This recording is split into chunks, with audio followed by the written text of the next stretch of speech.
Hey, thank you for joining us today as we discuss the ins and the outs and the roller coaster ride of, well, pretty much the state of education in the US today, especially as we look to the summer and the next academic year. As one of the largest after-school providers in the country, we're constantly reassessing how we can support and partner with our school districts as they navigate this. And I'm sorry, I'm just going to have to say this word, unprecedented. It is. We're in unprecedented times. So I know you've heard it about 15 times today already, but we're in unprecedented times. And our job is to try and support our school districts and provide the best after school and before school programs in the country. With me today is my co-host, Dawn Bridges, who is going to try and keep the conversation down one path. Good luck with that, Dawn. Do you want to say hi? Actually, quickly say hi. I'm going to say hello. It's exciting to be here with you, Andrew. And I think that I am up for the charge and task of keeping you on one straight path. So Godspeed. So we're going to get cracking. Our first guest today needs absolutely no introduction. So you know what? He's not going to get one. Just kidding. He was the National Superintendent of the year 2020. By the time he left his previous district, 40% of his principals were people of color and 2/3 of the administration. And that's just a phenomenal number. But most importantly, he's just an absolute legend. So we're so glad to have you. Please welcome Gustavo Balderas. Yeah. So Gustavo, how are you doing? How are you doing in all of this? I think I think we're all tired. I call it going through battle fatigue. It feels like, I've never been in the military, but what I hear is just, it feels like battle fatigue. Doing well as we're all, 14,000 districts across the United States. We're all doing the right work. And as I've been saying, of those 14,000 superintendents, we're all superintendents of the year this year. Because right.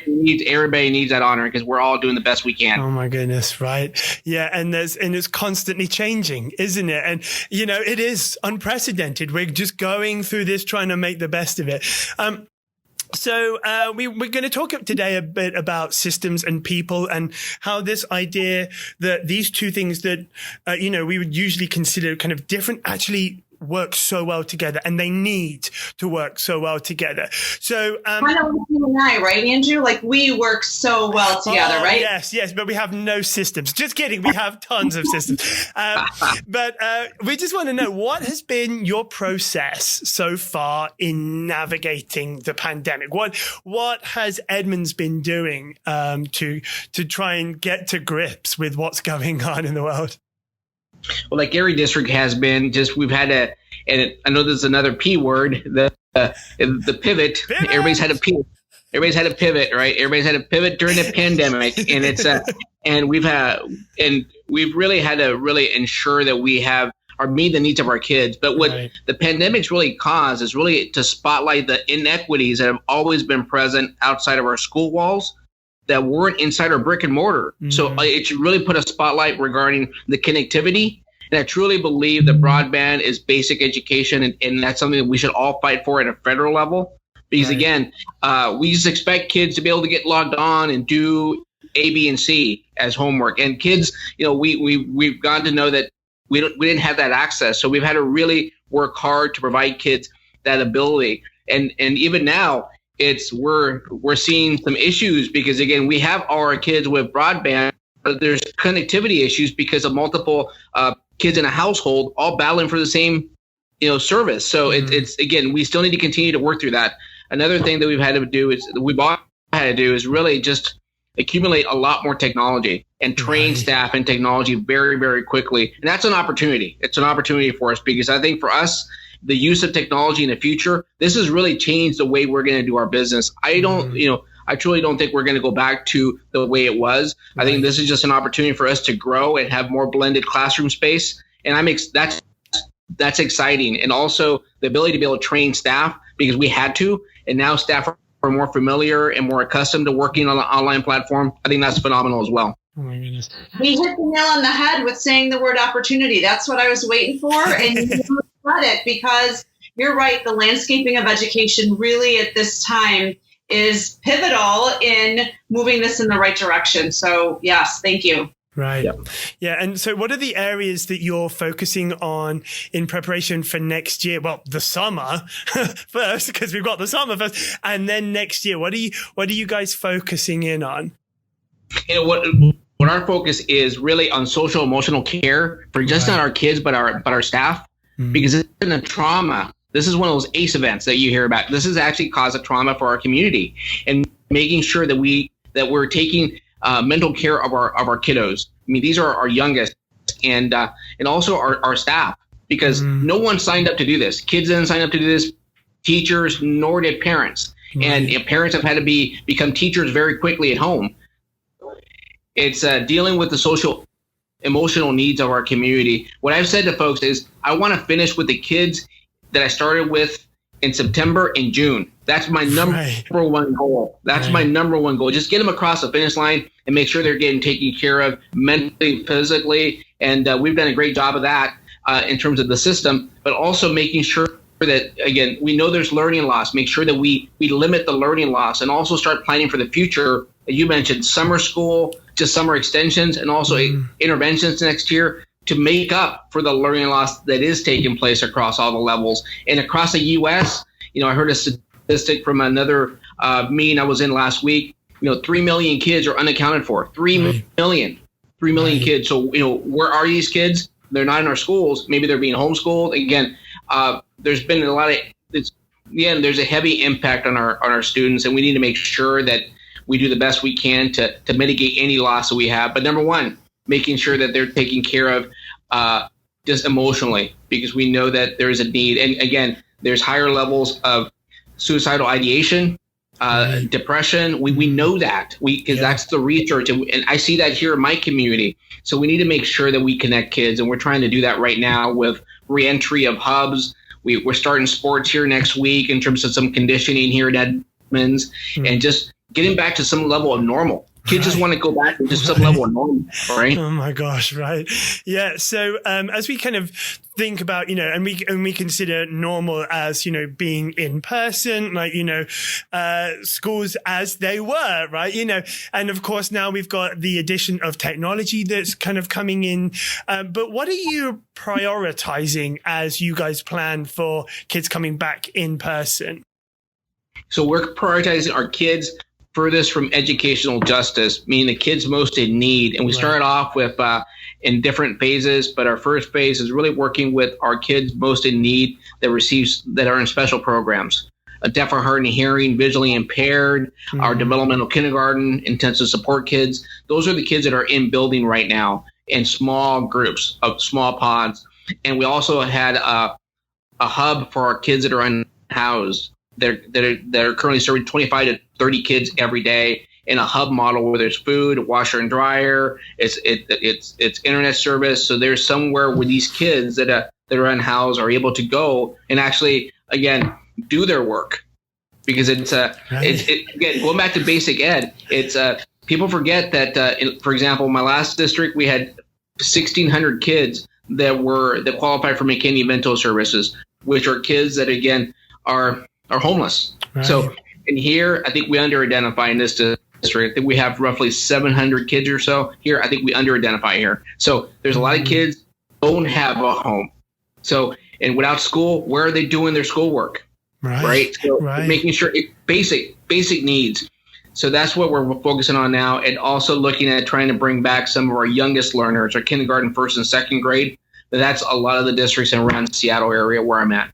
Right. I think another positive that's come from this is I feel like there's been a nice light that's been shined on what's happening in schools, because, parents and adults often don't recognize the amount of basic support in need, food, shelter, those things that we also in education provide for kids. It's not just going to school and getting, reading, writing, and arithmetic. It really is about treating and caring for that whole child. And so it's really exciting to hear about the great things that you are doing, and many superintendents across the country, in order to meet those basic needs for students and their families. Don, thanks for saying that, because our nutrition services department has been phenomenal. I think we've distributed close to 1.7 million meals since March 13th. So 1.7 million meals. And I'm getting older, right? So I always go back to the old McDonald's sign, like 1 million served. That's a ton of meat. That's a ton of food we're giving out to kids.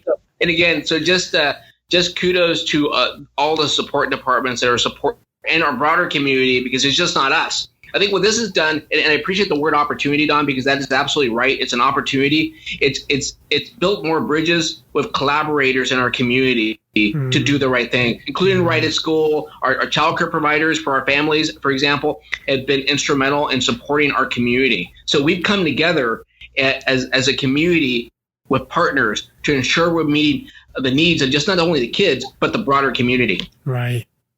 Absolutely. So, I mean, Gustavo, honestly, like, it's phenomenal to be able to have you as a guest, because, you know, we look at the people in our schools, and we know that equity is a huge issue across America right now. It's a huge trigger word. And as we look to how we provide better equity for our kids, and how we understand people who aren't like us, what are you doing to make equity, make it, what's the question? What am I asking here? What am I asking here, Dawn? Tell me, what am I asking? I'm so glad that I'm here to help support. It's right on the edge of my tongue, and I don't. And really, you're right. Equity it's because things are challenging and access is very difficult. And so, how are you working? Because as we know, with students, I mean, you talked earlier, Gustavo, about you're getting in your youngest learners, you're getting those in with special need, right? But there's gaps that are still continuing to widen through this process. And so how are you working, and what are your priorities to continue to work to close those gaps, but yet still have an equitable experience for all kids? Thanks for asking that question. And to me, equity is often an over term. In the simplest terms, I define equity as making sure we have access, opportunity, and inclusion for all kids, right. And then having a sense of accountability to that metric. So basically having metrics, using data to help inform our decision making. And there is a secret sauce for school improvement, right? I can take any shelf off a book that's a best practice. It's how you implement it. Right. And it's about systems and people. It really is about systems and people, and have everybody own the work. Everybody has to own the work. And I don't use the word buy-in, because you shouldn't have to sell something that we all should be doing, right? Correct. So I use ownership. We need to own our equity work, and equity is ensuring that we have access, opportunity, and inclusion for all our kids across K-12, here PK through 12, and ensuring that we are holding the systems accountable. Mm-hmm. And again, we can't hold our kids more accountable than the adults in the system. That's also something that we have to be crystal clear about. So to me, it's a collective sense of agency to ensure that we do the best we can for our kids. It's about people and, again, systems, and they are married. Mm-hmm. So I'm going to talk a little bit, maybe I could talk a little bit about systems if I could. Yeah. So for systems is ensuring that, again, there is secret sauce, ensuring that you have articulation throughout the system. You use data to help inform everything you do. It's really having the backbone to your, whatever backbone you use for your instructional framework, is making sure that you have interventions, extensions, and truly is looking at data. A perfect example is I hired a high school principal 3 years ago, 3 or 4 years ago. I hired a high school principal of my lowest performing high school. And I told him, and I had to recruit him. I recruit everywhere I go. And I recruited him and said, hey, you know what? I expect you to do this. You're the right guy for the job. In 2 years, he improved that high school graduation rate by 16 percentage points. Wow. 16. Wow. So leadership matters. Leadership matters. We need to make sure we have the right people leading, and making sure you have the right systems for interventions, extensions, and are just making sure we're taking care of our kids. And knowing every kid by name, strength, and need is essential. Right. I think that's a cornerstone of a successful system, where I can go anywhere and you know which kids need what. and we're providing that, you're going to have success. So, and then having the leaders to be able to guide a system, guide their schools, to be able to, again, wrap the whole staff around the student body. That's the power of the system. And also, again, don't forget the parents, broader community. You need them on board in terms of the support. So it's the unified vision and collaboration to ensure that we're meeting the needs of every kid. And truly, that's where you see change. And I saw, I've only been here 7 months. That's what I saw in Eugene, Oregon, where I was at. I left that district. One of the goals for my board was to diversify the workforce. When I left, I had 40% of my building leaders were building leaders of color. 40% in a community that was 20% of color, and a school demographic community that was 30% kids of color. So we did that, and also we improved our graduation rate. We improved it by 14 percentage points. Actually, just got a phone call from my previous deputy. Said improved by 4.2% more. So literally 18% over 5 years. That's incredible. And that's the closing the gaps, right? That's the closing of the gap. But also we close the opportunity gap because Latino kids were at 20 percentage points. Our kids in special programs, 20 percentage points. Kids navigating poverty at 20 percentage points. That was the closing of the gap. So we raised the bar, but we also closed the gaps by the infusion of systems. Wow. Well, and I think too, just listening to you, it makes me think about, in your leadership, starting with the why and recognizing that your staff at every level, right from the board table all the way to the classroom and kids, they have purpose, a sense of purpose, and a collective purpose for them to be able to work hard and to build. And we know, in our organization, it really is about how do you work to build kids up? How do you work to build that staff up and keep staff and keep exciting them and invigorating them, because that's where you see, the results. And it's so hard. And every time I have conversations with administrators or teachers, they can't wrap themselves around these kiddos. It's very difficult having to do it in a remote fashion. And but I know that they're all working their hardest to make whatever situation they are in across the country work. Yeah, absolutely, Don. And what we did here in Edmonds is, we started with some additional assessments. And I know the timing was off, but at the end of the day, we didn't have a centralized system of assessments that was working to see where kids are at. So again, it's really imperative that we all know this as leaders, is we know where kids are at, so we can give them what they need. Right. Right. Academically, mentally, socially, all of that, like the whole child. Yeah. You're so right, Don. It is the whole child. It's wrapping around what the kid needs to support. Because again, if you meet their needs, they're going to be more successful. We know that, right? Absolutely. So it's just understanding what that looks like. Absolutely. Do you think, and this is an insert, sorry, and I'll turn it back to Andrew, but I am curious. Where do you think state assessments are going to go? Where do you think national assessments are going to go through all this? I recognize there's a means, obviously, for, informing instruction and really, working to build and make sure that they're meeting, standards. But where do you think that that's going to go in the future? Do you think it's going to change? I hope it changes. I mean, I think there's a place for everything. And to me, so the way I view assessments or summative assessments, I call them the autopsy report, right? Yeah. Literally, you get them at the very end. At the end of the day, I don't worry so much about summative assessments. If we're doing our good first teaching and doing it well, then the end result is the state assessment. So I don't worry so much about that. So my point is, again, I worry of the day-to-day instruction that's happening every day in that classroom and doing the best we can and supporting our staff with the right professional development so that they can meet the needs of our kids. And then the summative assessments, state assessments, they take care of themselves. Right. They take care of themselves. Right. We're excited to partner with you as you navigate this pandemic and pivot and all the challenges of the next academic year. Thank you so much for joining us today. It's been an absolute pleasure. And you are a true gentleman. You are a true star and gentleman. Thank you so very much. Oh, you're kind. You're kind. Both of you are so kind. Thank you for having me.